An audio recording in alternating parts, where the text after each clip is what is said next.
Nasubukan nyo na ba surprisein ang inyong minamahal sa inyong birthday? Oo. Oo. Anong surpresa yun? Eh, may surprise tayo, di ba? Hindi.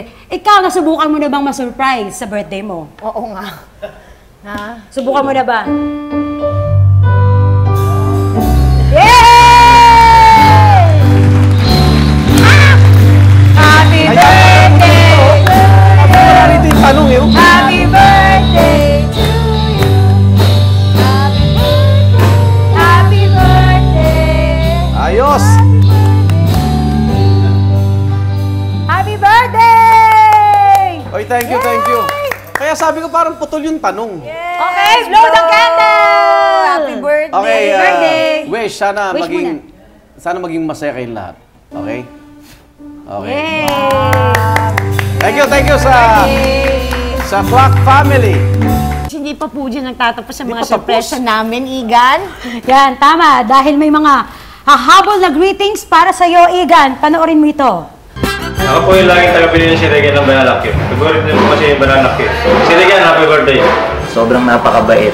Tagal namin magkasama, almost 5 years din, 6 years, hindi ko na maalala. Pero katuwang namin sa music, napakahilig sa music niya. Mga sabi ko lang sa kanya, naku, baka sabagay sanay na siya dahil araw-araw kami nagkikita sa kung sanay na siya, hindi na siya masusulukot sa akin. Happy birthday, Igan! Pogi at sobrang galing pumorma. Masabi ko lang, hindi siya mahirap bilisan. Kaya sa iyong kaarawan, Sir Igan, happy birthday. More birthdays to come. Congratulations dahil iba talaga yung show pag ikaw yung kasama. Looking forward to many more 6 years na magkakasama tayo dito sa Tonight with Honor Club. Happy birthday!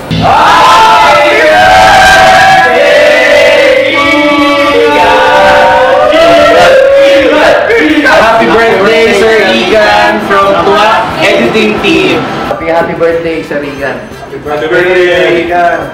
Happy birthday, Igan! We love you! Happy birthday, Igan! Kaya pala take your time. Thank you sa lahat ng mga bumate. Buti present kayo ng araw na to. Parang umikot na yung cameraman, ha? Correct. No. At thank you rin sa inyong dalawa. Ayan, ano Thank po you ang din. mensahe ninyo ngayong birthday ninyo? Wala, ano lang. Chill. Manginig, ganyan.